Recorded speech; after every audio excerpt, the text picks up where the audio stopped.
What do you do when things go wrong in the garden?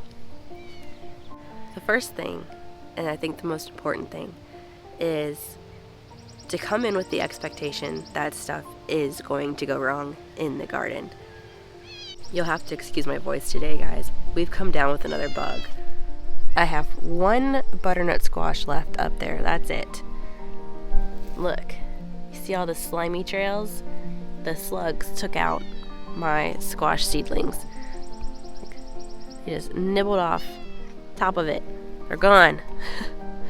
So frustrating. Unmet expectations is where a lot of my disappointment comes into play. If I have expectations that everything is going to go perfect, the garden's going to be beautiful, it's going to be weed-free, that's a dream. It's not going to happen.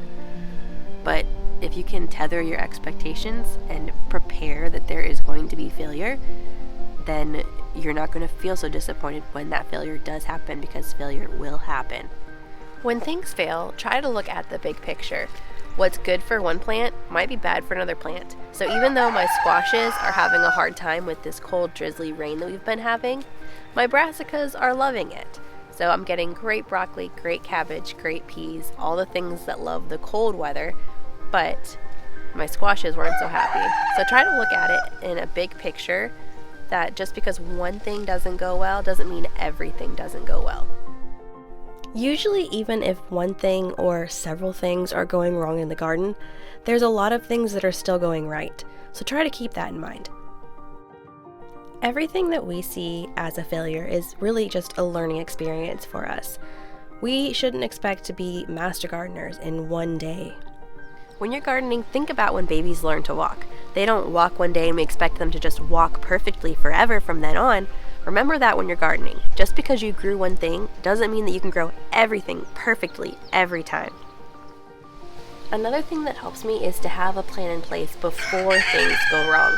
So before I lose something like tomatoes or broccoli or spinach, I have a plan in place. If I can't grow this year, I can go to the farmer's market or the grocery store, or I can buy plant starts. Have a plan in place for if things go wrong.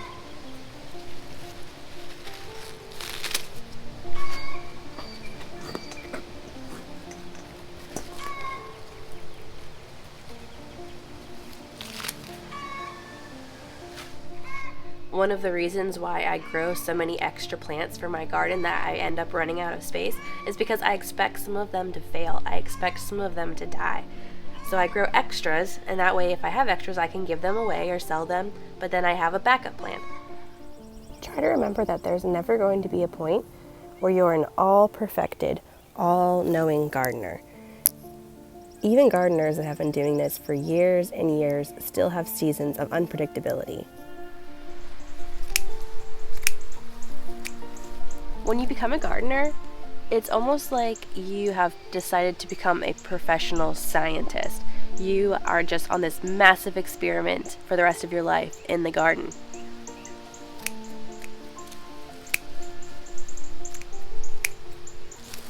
Sometimes it works and sometimes it doesn't.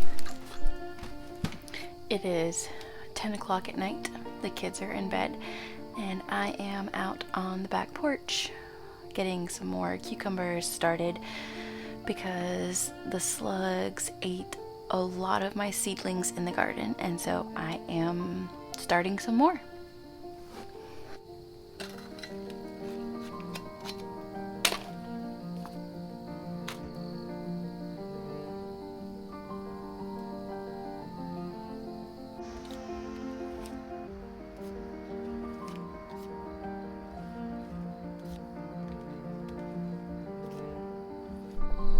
There's only so much I can do between work and homeschool and kids and garden and all of the demands that I have, and the slugs won this round. But we're gonna pick ourselves up and we're gonna start over, and it's gonna be fine. We still have lots of summer left before us.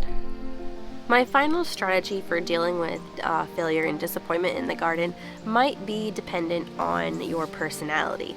For me, taking ownership in why something failed actually makes me feel better. Because if it's something that is completely out of my control and I cannot do anything to fix it, it actually makes me feel more hopeless about the garden.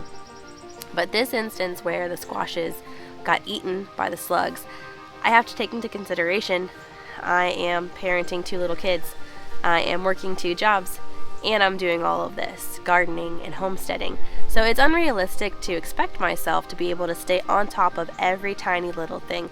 Sometimes I don't have enough time to get everything done the way that I would really like to. So I didn't get out, and I didn't get the slugs off. I didn't set up slug traps, and they got eaten.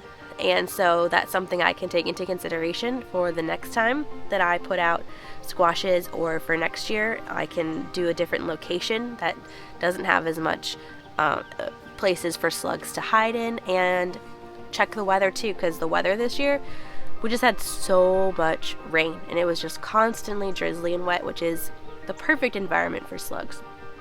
When I planted this oregano, I said, I don't mind if it takes over the entire garden, and I think I'm changing my mind about that.